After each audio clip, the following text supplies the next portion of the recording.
자, 우리 옆에 분 오고 우리 다시 한번 반갑습니다. 우리 샬롬 공동체 부흥합시다. 이렇게.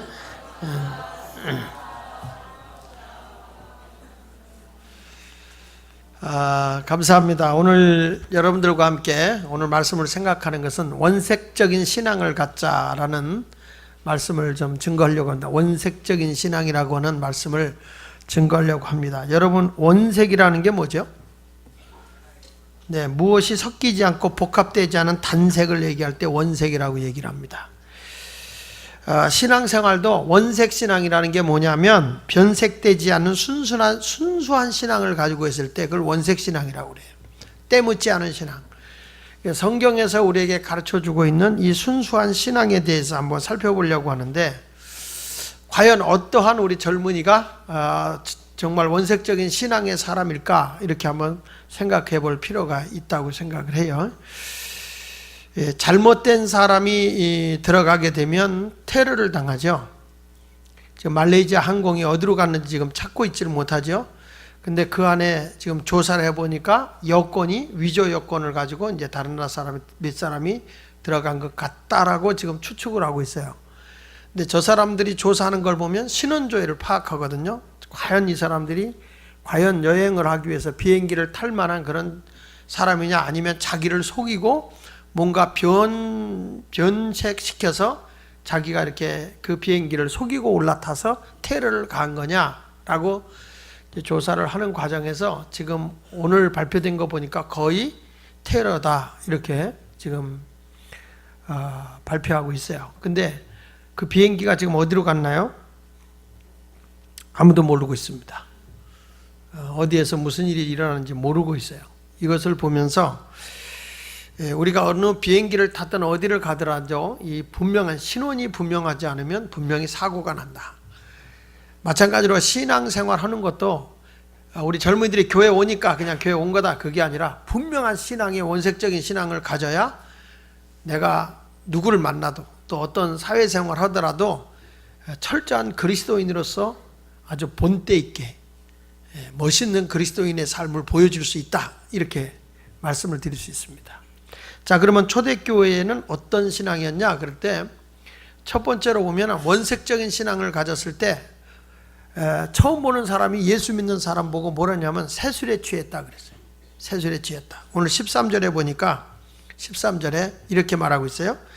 또 어떤 이들은 조롱하여 이르되 그들이 새술에 취하였다 하더라, 이렇게 말씀을 하고 있습니다. 성령이, 하나님의 영이 충만하게 자기에게 임하고 난 뒤에 모든 사람들이 볼 때 저 사람들 이상하다, 술 취한 사람 같긴 한데 좀 색다른 술에 취한 것 같다, 정신이 멀쩡한 것 같은데 좀 이상한 소리를 하고, 막 우리가 말하는 방언 기도를 한다니 막 코슬리 카왈렐리 세스파린 니꺼 내꺼 내꺼 니꺼 하면서 막 이상한 소리를 하고, 그러니까 술 취한 사람들이 주정하잖아요.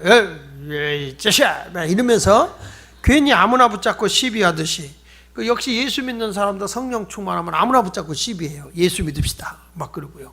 술 취한 사람은 노래 부르잖아요. 우리 술 취하면 찬송하고요, 막 하고요.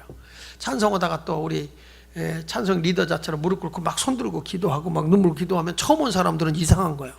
그렇죠? 그런데 저 사람들이 멀쩡한데 왜 저럴까? 그래서 술 취하긴 술 취했는데 무슨 술? 낯선 술이다. 이게 낯선 술. 처음 보는 술이다. 새 술에 취한 것 같다라고 말씀을 하고 있습니다. 그러니까 술 취한 사람은 술의 다스림을 받아요. 술이 그 사람을 끌고 다닌다는 말이죠. 그러니까 술 취한 사람은 자기 의지와 상관없이 살게 돼 있어요.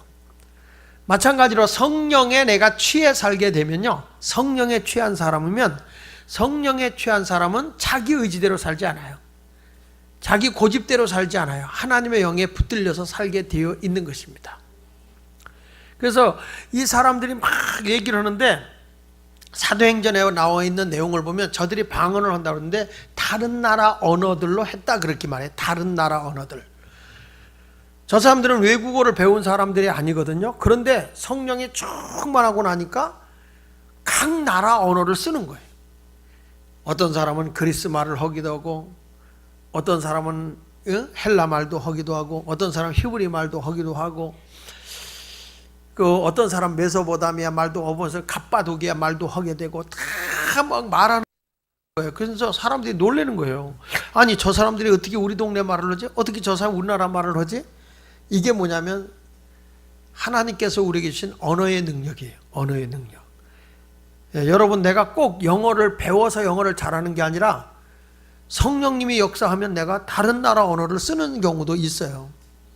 우리나라의 이천성 목사님이 아프리카에 가가지고 설교를 하는데 옆에 통역관이 있었어요. 통역관이 있어가지고 막 설교를 하는데 통역관이 되게 못하는 거예요. 상당히 못하는 거예요. 굉장히 못하는 거예요. 엄청나게 못하는 거예요. 이 옆에 앉았다가 답답하잖아요. 그러니까 이천성 목사님이 야 네가 하는 말 못 알아들으나 내가 하는 말 못 알아들으나 뭐가 차이가 나냐. 그러니까 통역관 보러 얘만 절로 꺼져 그랬어요.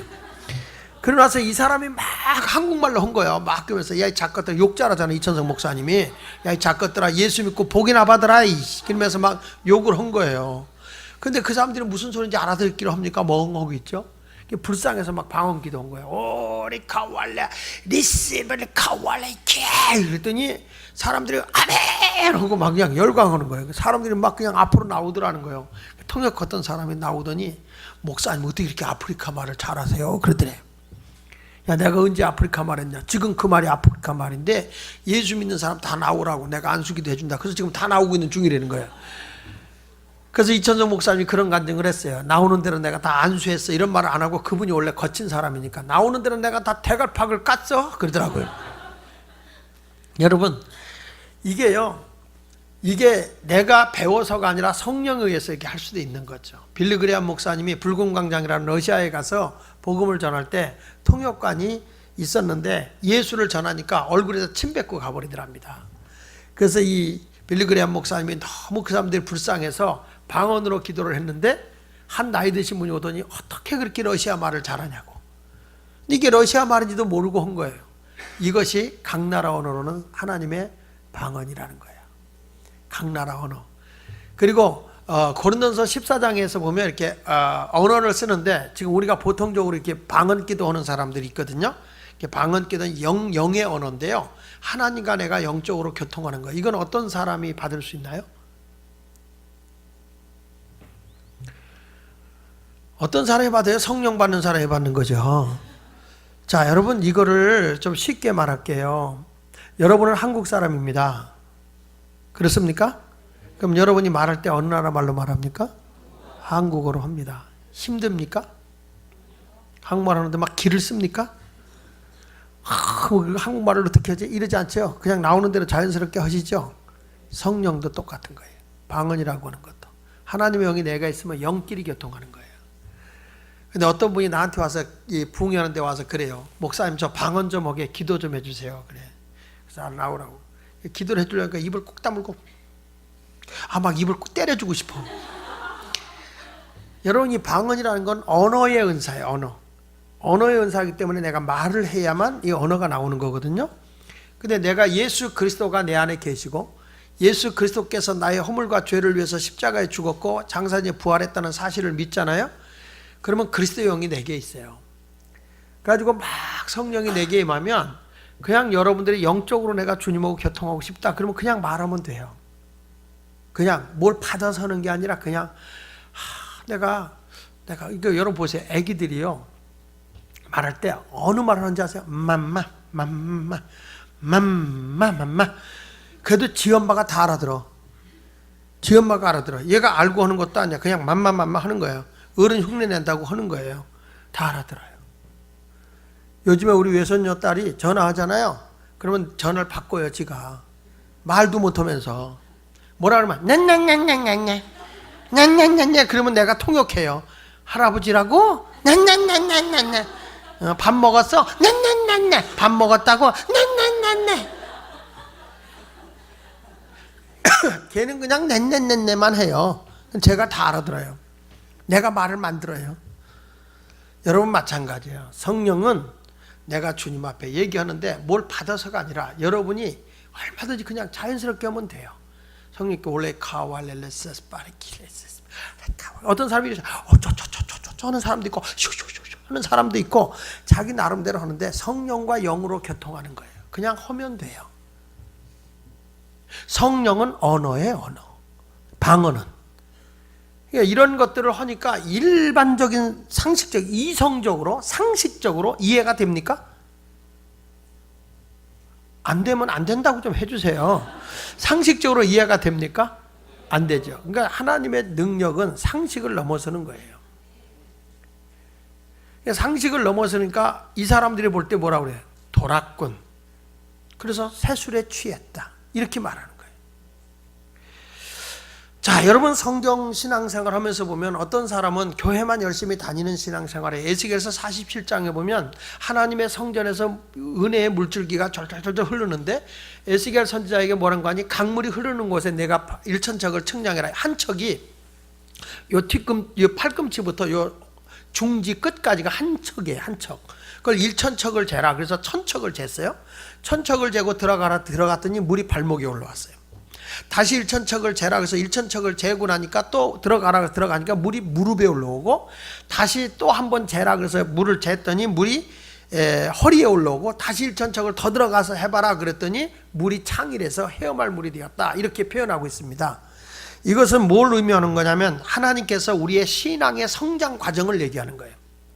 교회를 다니는지 뭔지 모르지만 여러분들이 하나님의 성전의 문에서부터 은혜의 샘물이 흐르고 있어요. 와서 앉아있는데 하나님의 말씀이 내게 젖어져요. 뭔지 모르겠는데 교회를 나가요. 그래서 그게 어디까지 오냐면 발목까지 온 거예요.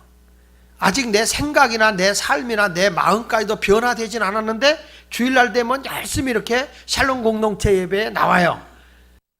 나가서는 아직도 언어나 생각이나 행동이 변화가 안 일어나요. 근데 교회는 열심히 다녀요. 이런 신자를 발목 신자라 얘기를 해요. 발목에 힘이 와서 교회 오는 거예요. 어떤 사람은 친구하고 여기까지 왔다가 친구를 들여보내고 자기는 안 들어와요. 왜 그러냐면 그거는 발목에 힘이 안 와서 그래요. 성경 말씀 에스겔서 47장 3절에 보면 그 사람이 손에 줄을 잡고 동쪽으로 나아가며 1,000척을 측량한 후에 내게 그물을 건너게 하신 물이 발목에 올라왔다. 물이 발목에 올라왔던 거예요. 사도행전 3장 1절에도 보니까 안진뱅이가 있는데 항상 성전 미문에 앉아서 먹을 걸 달라고 그랬어요. 성전 안에 들어가면 하나님의 엄청난 은혜와 능력이 많은데 이 사람은 바깥에서 계속 구걸만 하고 있어요. 육의 것만을 구하고 있어요. 그런데 하나님의 은혜를 받은 이 베드로가 은과금은 내게 없지만 내게 있는 건 내게 주는 나사렛니 일어나 걸어라 했더니 안진뱅이가 발목에 힘이 생기면서 어디로 뛰어들어갔냐면 성전 안으로 뛰어들어갔어요. 우리 같으면 발목에 힘이 오면 어디로 뛰어가요? 어디? 노래방? 하여튼 어디로 가느냐? 뭐 세상으로 가든지 어디로 가겠죠. 그런데 우리가 하나님의 은혜로 받은 사람은 성전 안으로 뛰어들어가서 하나님을 찬미했다고 말씀을 하고 있습니다. 그러니까 내가 하나님의 은혜를 받은 발목에 힘이 왔을 때 그 안진뱅이가 성전에 뛰어들어가서 하나님을 찬양한 것처럼 우리가 이 교회를 나온다는 자체도 이게 은혜인 거예요. 하나님의 은혜가 아니면 여러분 성전에 발 못 단 거예요. 나가서 다른 데 가서 발바닥 비비고 있죠. 막 놀고 멀리 기적이 오네 그리고 막 하죠. 그러니까 발목에 은혜가 왔다. 그 다음에 다시 1,000척을 측량했더니 뭐냐면 기도하는 거예요. 그러니까 지난주에도 우리가 얘기했지만은 그 서정열 장군님이 그러잖아요. 자기도 교회 처음 군대에서 교회 다녔는데 어떤 절박한 상황이 나니까 뭐가 와요? 무릎 꿇게 되더라는 거예요. 기도하더라. 그래서 새벽마다 나가서 기도했다고 그러잖아요. 이게 뭐냐면 무릎 신자라는 게 기도하는 상태예요. 교회를 다닐 때 우리 같이 기도합시다. 통성 기도하면요. 이 무릎까지 은혜가 안 온 사람은 기도가 안 나와요. 누가 쫙하고 기도하면 눈 땡그랗게 뜨고 뭐 하는 거야? 미쳤나? 왜 저래? 이런다고요. 이게 왜냐하면 무릎에 안 와서 그래요. 근데 우리 교인들 가운데 어른들도요. 교회는 열심히 나와. 근데 발목에까지밖에 안 와서 이 우위로는 하나도 변화가 안 일어나. 변화가 안 일어난 거예요. 발목만 온 거니까 교회만 오는 거지 하나도 변화 안 나. 그러니까 뭐 예배 딱 끝나고 나가자마자 막 굴뚝에서 연기가 나고요. 그 교인들이 그래. 목사님 저 사람 안 왔으면 좋겠어요. 이거 사람 많은 데서 막 담배 뻘쩍뻘쩍 피고. 그럼 내가 웃으면서 그러죠. 그런 사람이 와서 변화돼야 교회지. 그런 사람이 하나도 없으면 뭐하러 교회에 있냐. 다 예수님이 오고 말지. 변화가 일어나는 거예요. 근데 어느 날 그렇게 뺀질되고 변화되지 않던 사람이 아내가 중병이 걸렸어. 아내가 중병이 걸리게 되니까 그분이 눈물 흘려 무릎 꿇고 기도합니다. 전혀 기도 안 할 것 같았던 사람들이 무릎을 꿇더라고요. 이게 뭔지 아세요? 은혜가 온 거예요. 은혜. 이런 분도 있어요. 자기 죽을 병이 걸렸는데도 무릎에 은혜가 안 오니까 기도 안 하고요, 날마다 어디 건강에 좋다는 데만 쫓아다녀. 산으로 가고 뭐 어느 약방으로 가고 이런 데로 가다가 병든 사람이 못 낳고 죽는 거예요. 아사왕이 중병이 걸렸으나 의로움만 찾고 하나님께 구하지 아니했더라, 이렇게 말하잖아요. 여러분은 어떤 일을 시작할 때 내 지능도 있고 내가 어떤 계획을 가질 수 있어요. 그러나 항상 무릎 꿇고 기도하면 내 길을 하나님이 인도하세요. 성경이 그랬거든요. 구하면 내가 주고, 찾으면 만나주고, 두드리면 열어준다. 기도하는 사람은요, 안 되는 것도 되게 해요. 한번 따라해 볼까요? 기도하면 달라진다. 전혀 안 될 것 같은 일인데 기도하면 달라져요. 기도하면 이루어져요. 여러분들도 교회만 다니는 게 아니라 우리 젊은이들이 하나님께 부르짖어 기도하셔서 여러분의 꿈을 이루기를, 여러분의 미래를 바라보면서 하나님 이루어 주십시오, 만나게 해 주십시오, 길을 열어 주십시오, 구하면 주시는 거예요. 성경 전체 보십시오. 다 기도하라는 내용이야. 기도해라. 그래서 교회도 내 집은 만민이 기도하는 집이다, 이렇게 말해요. 교회는 내 집은 만민이 찬송하는 집이다, 그러지 않았어요. 기도하는 집이다. 찬송도 곡조 있는 기도고, 마음을 담아서는 기도고. 근데 이것도 기도를 내가 허락을 해서 되집니까? 안 되는 거예요. 기도도 뭐냐, 간절히 하나님의 은혜가 와야 되더라고요. 하나님의 은혜가. 여러분 모두도, 우리 젊은이들이 기도하면 여러분을 통해서 가정도, 이 사회도 변화시킬 수 있어요. 우리 젊은이들이 기도하면 세상이 달라진다니까요. 근데 우리가 기도 안 하면 바꿔놓을 길이 없어요. 기도하면 하나님이 함께 하시거든요. 할렐루야. 환난 날에 너는 나를 부르라. 내가 너를 건지리니 내가 나를 영화롭게 하리라 그랬고요. 내가 나를 찾고 찾으면 내가 너를 만나리라. 전능하신 하나님이 함께 해주고 만나주시고 이루어주시는 거예요. 윈스턴 처칠 경이, 영국의 수상인 윈스턴 처칠 경이 이런 말을 했잖아요. 100만의 군사보다 강한 사람이 한 명의 기도의 용사다. 그가 2차 대전 났을 때 독일군에 의해서 영국군이 포로가 됐습니다. 완전히 포위가 됐어요. 이제 마지막으로 다 탱크로 밀고 들어가 비행기로 공격하면 영국군은 완전히 초토화가 되게 돼 있는 그런 상황이 됐을 때 윈스턴 처칠 경이 영국 모든 국민들에게 담화문을 발표합니다. 여러분, 우리 영국군이 지금 독일군에 포위가 돼서 좁혀 들어가고 있습니다. 우리가 도망갈 길이 없습니다. 온 국민이 하나님의 도우심을 요청하고 기도해달라고 담화문을 발표합니다. 그때 영국에 있는 모든 사람들이 하나님 도와달라고 막 기도하고 있었어요. 독일군이 탱크를 밀고 들어가는 그 순간에 갑자기 비가 막 쏟아지니까, 억수로 쏟아지니까 탱크들이 진흙구덩이에 처박혀가지고 앞으로 전진하지를 못하는 겁니다. 비행기가 떠야 되는데 그냥 얼마나 그 안개가 자욱하게 꼈는지 비행기가 뜨지를 못해. 너무너무 이게 기후가 안 좋은 거예요. 독일군이 밀고 들어오지 못하고 전투기가 뜨지 못할 때 영국군이 탁 빠져나온 거예요. 포위에서 빠져나온 거예요. 영국군이 다시 전력을 다시 갖추게 되지 않습니까? 그때의 윈스턴 처칠 경이 한 말이 그거예요. 100만의 군사보다 강한 것이 기도하는 한 사람이다. 여러분, 내가 어떤 일에 포위가 돼서 어떤 일을 당할 수가 없어 헤어날 수 없을 때 기도하는 사람은 그 일을 이루어 나가는 거예요. 세상에서 제일 무서운 사람이 누군지 아세요? 기도하는 사람이 제일 무서운 거예요. 이번에 은혜 받고 우리 청년들이 기도하는 청년들이 되기를 축원을 드립니다. 에스겔서 47장 4절 상반절에 보면 다시 천척을 측량하고 내게 물을 건너게 하신 물이 무릎에 올라왔다, 이렇게 말하고 있고요. 물이 무릎에 올라왔다. 이게 뭐냐면 기도했다는 거예요. 기도.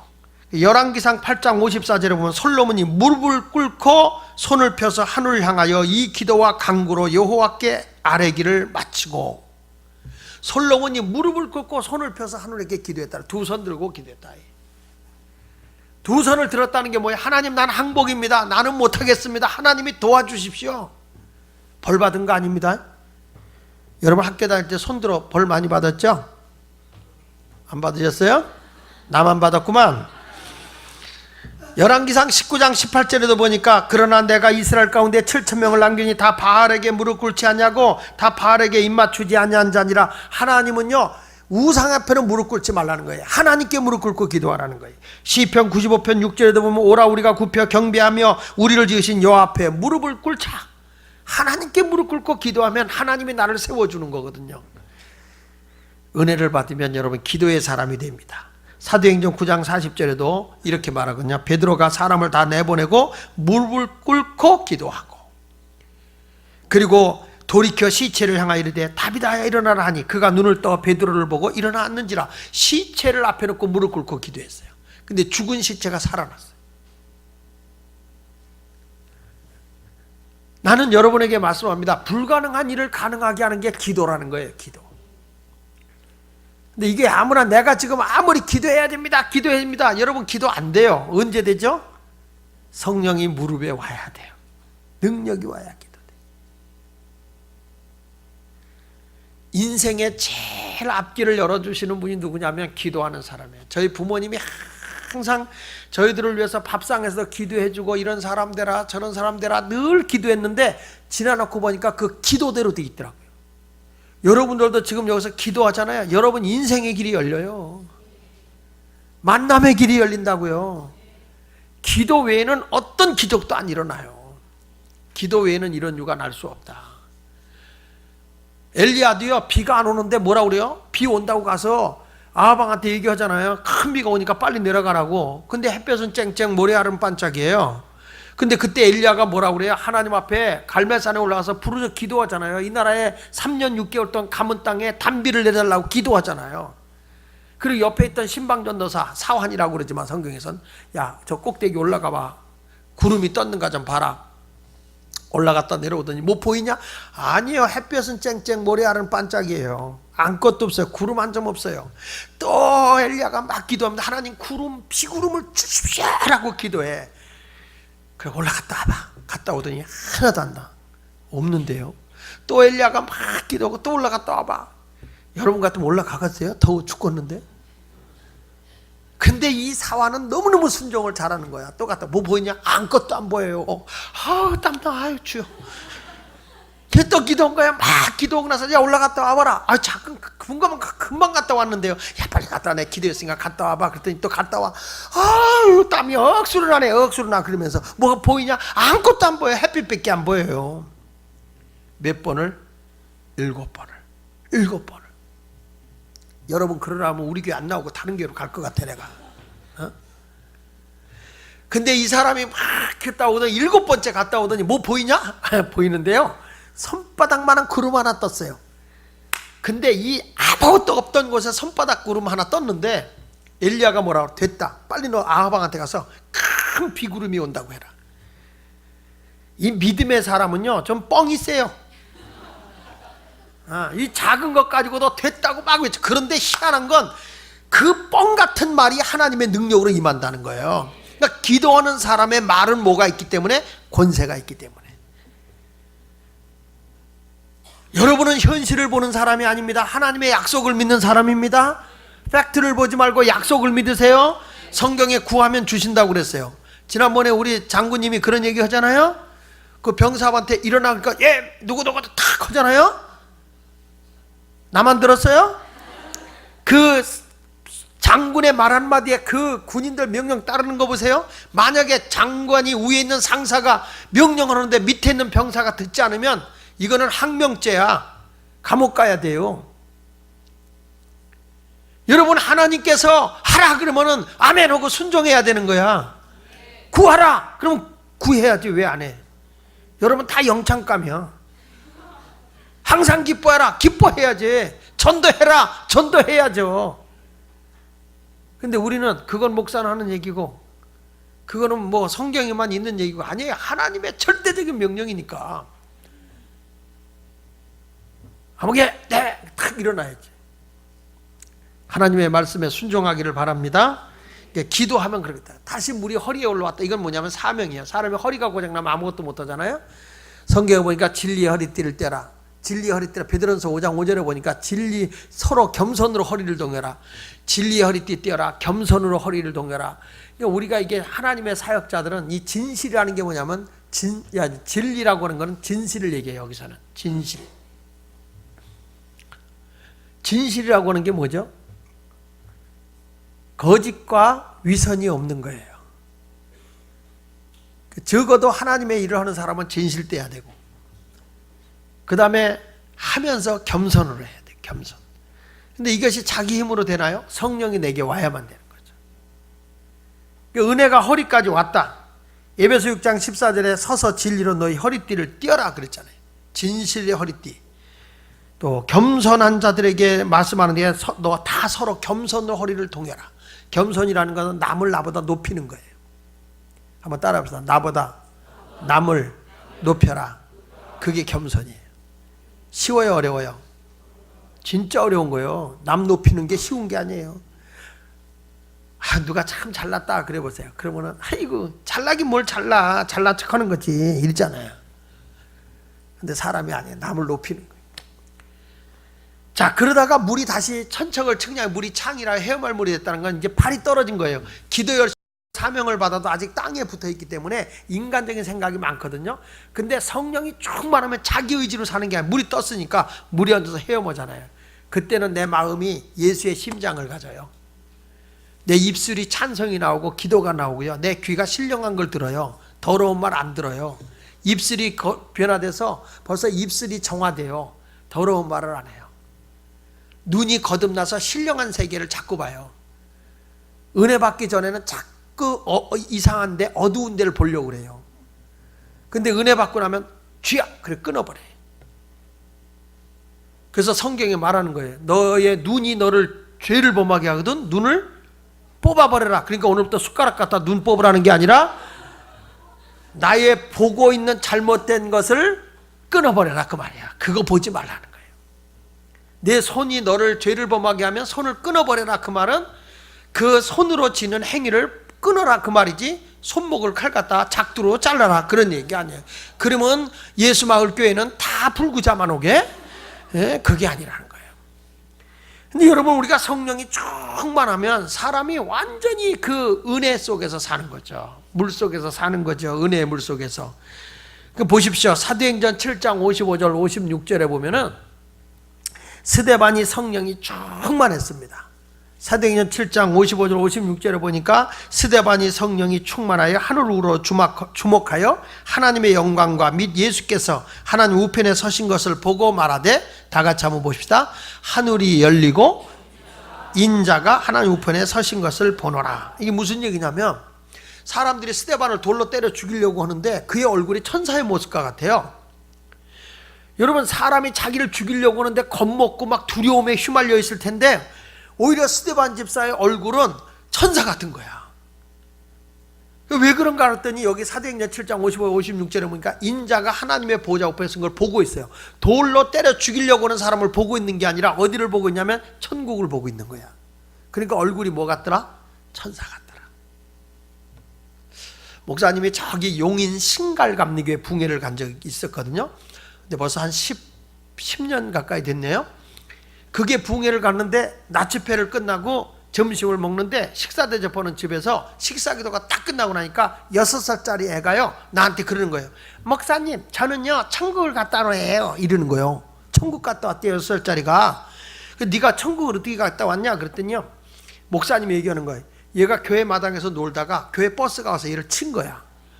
쳐가지고 교회 버스가 아이의 머리를 이렇게 밟고 넘어갔는데 병원에 가니까 이 골뼈가 부서진 거예요. 병원에 가서 의사 수술하는데 여기를 뽑아가지고서 뼈를 뽑아가지고 막 수술하는데 도저히 살릴 방법이 없어. 그래가지고 준비하십시오. 그리고 대강 덮어버리고 산소호흡기 꽂아놓고 있는데 내일이면 산소호흡기 뽑는 거예요. 왜? 뇌사 상태가 돼가지고. 근데 얘가 딱 천국을 갔대. 천국을 갔는데 예수님이 자기에게 오더래요. 자기한테 오더니 걔 이름이 김현빈이야. 김현빈인데 예수님이 와서 그러더래. 현빈아 일어나라 그러더래요. 2번을. 현빈아 일어나라 그러더래. 눈 감는 사람 눈 떠라 이 얘기요. 일어나라 그랬어. 그랬더니 이 현빈이가 네 예수님 그랬대요. 그런데요 병원에서 기적이라는 거예요. 혈압이 30 이상 승합제를 놔도 안 올라가던 얘가 갑자기 혈압이 쫙 올라가며 호흡이 터지면서 이 부서진 골뼈가 에스겔 골짜기 뼈들이 들어맞듯이 척척척척척 가서 막 들어맞고 세포가 살아나는데 기계에서 불이 말이야 뽀쩍뽀쩍뽀쩍 막 들어올 거 아니에요. 소리가 나고. 그러니까 뭐라는 거야. 이거 무슨 일이냐. 이런 일이 일어날 수가 있냐고. 의사들이요 그 자리에서 진짜 하나님은 살아계시다. 예수 안 믿는 사람들이 하나님은 진짜 계시다. 하나님은 진짜 계시다. 그리고 일주일 만에 태어난 거예요 얘가. 여러분 이런 일이 일어날 수가 있겠어요? 있어요. 있어요. 그래가지고 막 방송국에도 나가고 이 아이가 내가 그 CD도 갖고 있어요 지금. 그 아이 간증의 CD도 갖고 있어요. 야 그런데 이 아이가요 그 얼굴이 천사와 같은 거예요 진짜로. 그러면서 자기가 천국에 가서 예수님을 만났다고 그러길래 내가 가만히 있어야 되는데 걔한테 그랬어요. 야 현빈아 근데 너는 한 번도 천국에 가본 적이 없잖아. 근데 그분이 예수님인 걸 내가 어떻게 알았어? 이렇게 물어봤어요. 근데 6살짜리 얘기하는 얘기 좀 볼래요? 목사님 천국의 세계는요 영의 세계인 거예요. 그래서 가면요 그냥 다 아는 거예요. 그냥 알게 돼 있어요. 괜히 물어봤다가 개망신만 당했어요. 영과 영은 통하기 때문에 그냥 알게 돼 있거든요. 근데 이 6살짜리가 그 얘기를 하는 거야. 난 지금도 머리가 솟구쳐 창피해가지고 물어봤는데. 그런데요 그게 그 목사님이 그런 얘기예요. 얘가 우리 교회 천사예요. 그래. 왜요? 그랬더니 교인들 누가 어른들이 아프다 그러면 얘가 가서 기도해 준대. 예수님 죽었던 나도 살려줬잖아요. 우리 권사님 안 아프게 해주세요. 믿습니다. 예수님 이름으로 기도합니다. 아멘. 그러면 신통망통 꼬부랑통하게 안 아프대야. 가지고 교인들이 아프면 야 현빈아 기도해줘. 그런데 목사님이 할 일이 없대야. 저는 왜 이런 얘기를 하는지 아세요? 여러분 영의 세계가 열리면요 귀로도 듣는 게 신령한 것을 들을 수 있어요. 영의 눈이 열려도 신령한 걸 볼 수 있어요. 우리 교회 이범석이라는 소경이 있었잖아요. 지금은 이제 딴 데로 가셨지만 그분이 우리 교회 수련회를 갔어요. 수련회를 갔는데 그때 막 교인들이 기도하는데 막 영안이 열려가지고 천국을 보고 막 그랬잖아요. 교인들이 3분의 1이 입신해서 들어간 거예요. 3분의 1 정도가 막 입신하고 그러가니까 이분이 하나님 앞에 기도한 거예요. 하나님 나는 눈먼 것도 억울한데 저분들은 영의 눈이 열려서 천국도 보고 오는데 나는 이게 뭡니까? 나도 천국을 좀 보여주세요. 믿습니다 하면서 맷돌 기도, 돌리는 기도 치시옵소서 하고 기도를 했대요. 막 기도를 하는데 그분 간증을 우리 금요 때 여기서 했잖아요. 갑자기 큰 빛이 자기한테 쫙 오더라는 거예요. 큰 빛이. 천국은 빛의 세계라더니 지야 천국을 보여주시면 믿습니다 하는데 그 빛이 자기 눈을 딱 통과하고 지나가더니 자기한테 천국이 보여주는 게 아니라 뒤에 사람이 넘어지는 거예요. 뒷사람이 입신해가서 천국을 가는 거예요. 하나님 나는 내가 눈이 멀었잖아요. 내가 눈이 멀었는데 내 눈을 영의 눈이 떠져서 천국을 보게 해달라고. 그리고 또 기도하는데 가느다란 빛이 또 한 번 빛이 되려 자기한테. 그래서 너무 기뻐서 주님 감사합니다. 천국을 보여준 줄 믿습니다. 그러고 있는데 그 빛이 쫙 지나가고 나더니 또 깜깜한 거예요. 보니까 옆에 사람이 넘어져 있더래. 그리고 25분을 기도했대요. 하나님 천국을 보여라. 근데 아무 현상이 일어나지 않아요. 이분이 울면서 그랬대요. 하나님 너무하십니다. 눈먼 것도 억울한데 멀쩡한 사람들은 천국도 보여주고 멀쩡하지 않은 나는 천국도 안 보여주십니까? 25분 정도 기도하다가 아무 응답이 없어서 바깥으로 나갔어. 밖에 나가서 혼자서 막 울었대. 하나님도 너무하십니다. 하나님 이럴 수는 없는 거 아닙니까? 그런데 여러분 이 사람이 얼마나 바보짓 하는 사람이냐면 뒤에 사람이 넘어진 걸 봤잖아요. 옆에 사람이 넘어진 걸 봤잖아요. 그 말은 무슨 얘기죠? 눈이 떠진 거예요. 그런데도 눈 떴다는 생각을 못한 거예요. 그 다음날 새벽기도 끝나고 밥 타 먹으려고 줄 서 있는데 이분만 지팡이 안 잡고 돌아다니는 거예요. 그 교인들이 놀래가지고 이범석 씨 뭐가 보여요? 뭐가요? 아, 당신 지팡이도 안 짚고 돌아다니잖아. 그러니까 그제서 바깥을 보는데 비가 왔거든요. 비가 오네. 눈이 떠진 거예요. 그래서 우리 교회 금요일 날 와서 철야 간증했잖아요. 지금도 지팡이를 안 짚고 다니는데 장애인 옆에 가서 이분이 일하고 있어요. 근데 우리 교인들이요 얼마나 웃기냐면요, 여기 밑에 이범석 안마시술사라고 있었어요. 거기에 교인들이 만두하고 찐빵을 사갖고 가는 거예요. 그분이 눈 떠졌다고 하니까. 너무 좋아서 찐빵을 사들고 가고 만두를 사갖고 간 게 아니에요. 그거 딱 열어놓고 이범석 씨 어느 게 만두야? 확인하러 가는 거. 확인하러. 이런 일들도 있었어요. 여러분, 우리가 영적인 세계는 하나님의 능력은 놀라운 거예요. 이것이 어떤 분에게만 있는 게 아니라 나는 여러분들이 원색적인 신앙을 가지면 하나님의 초자연적인 능력도 우리를 경험할 수 있는 거예요. 여러분의 길도 여러분의 지혜도 명철도 하나님이 은혜로 다 이루어지게 돼 있어요. 그러니까 정상적이지 않잖아요. 일상의 상식을 넘어서는 하나님의 초자연적인 능력이거든요. 그러니까 사람들이 야, 저 사람 정상은 정상인데 좀 차원이 달라. 그래서 세술에 취했다. 이렇게 말하는 거예요. 여러분, 우리가 젊은이들이 세상을 변화시키려면요 세술에 취해야 돼. 그러니까 오늘부터 무슨 빼갈 들고 돌아다니지 말고 뭐 백세주 이슬주 그게 아니라 성령의 세술에 취해서 하나님 앞에 영광을 돌리는 그런 여러분이 되시고, 블랙 조카라도 자니족 뭐 무슨 조카라고 그러나 그런 것들 들지 말고 하나님의 은혜 속에 살아가는 여러분이 되시길 축복합니다. 그리고 한 가지 더 하면 따라합시다. 예수에게 미쳐야 원색적인 신앙이다. 바울이 사도행전 26장 24절로 25절에 바울이 그런 얘기를 합니다. 같이 읽어볼게요. 시작. 바울아, 이같이 변명한 베스더가 크게 소리질러 내어 이르되, 바울아, 내가 미쳤도다. 내 많은 학문이 너를 뭐하겠다? 미치게 하였다. 계속 읽어보세요. 바울이 이르되 베스더가 가여 내가 미친 것이 아니요 참되고 온전한 말을 하네. 무슨 얘기냐면 예수 그리스도가 장사의 사흘 만에 부활했다는 이 구원의 복음을 전하니까 황당하다는 거예요. 그러니까 바울아, 내가 너무 많은 지식을 가진 게 너를 미치겠구나.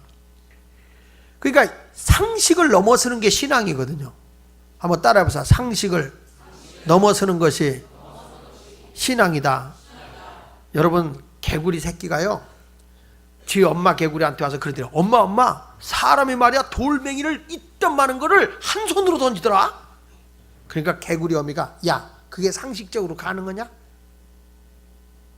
어떻게 이놈아 이 많은 돌멩이를 한 손으로 던지냐? 불가능한 거야. 개구리 상식으로는 불가능해. 그렇죠? 앞다리가 쑥 뒷다리가 쑥 이런 개구리 상식 가지고는 도저히 불가능해. 근데 여러분 상식으로 사람이 돌멩이 하나 들어서 던진다. 가능해요? 못 가능해요? 가능해요. 내 상식으로 통하지 않는다고 해서 불가능한 게 아니라 하나님의 능력으로 가능한 거란 말이에요. 그래서 믿음이 뭐냐? 인간의 상식을 넘어서는 거예요. 그게 원색적인 신앙이거든요. 그러니까 사람들이 상식을 넘어서고 인간의 계산을 넘어서니까 미쳤다 이런 얘기예요. 자, 오병이어 기적 얘기 한번 해볼까요? 보리떡 5개 물고기 2마리를 가지고 예수님이 기적을 행하셨어요. 5,000명이 먹고 12강지리가 남았습니다. 자, 여러분 5 더하기 2는 5,000, 나머지 12 맞습니까? 틀립니까? 맞습니까? 보리떡 5개 더하기 물고기 2마리는 5,000명 먹고 12강지리가 남았다. 맞아요? 틀려요? 웃기는 동네네 이 동네.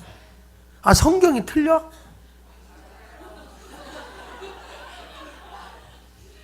자, 보리떡 5개 더하기 물고기 2마리는 5,000명이 먹고 12강지가 남았다. 맞아요? 틀려요? 맞잖아요. 맞아요. 우리는 믿어요. 그렇죠? 성경대로 그냥 믿어요. 근데 세상 사람들한테 이게 맞냐 틀리냐 그러면 뭐라고 그럴까요? 틀린다고 그러잖아요. 별 미친놈 다 봤다 그래요. 왜? 상식적으로 이해가 안 돼. 하나님의 초자연적인 능력이 인간의 상식으로는 맞지 않는 거예요. 여러분들도 오늘 믿음을 가지고 하나님의 역사 가운데 좀 영적으로 좀 미쳤다는 소리 좀 들어요. 너 예수 믿게 다니더니 좀 미쳤구나. 미쳐도 온전히 미치면 돼. 어차피 사람은 둘 중에 하나입니다. 잘못된 길로 미치든지 온전한 길로 미치든지.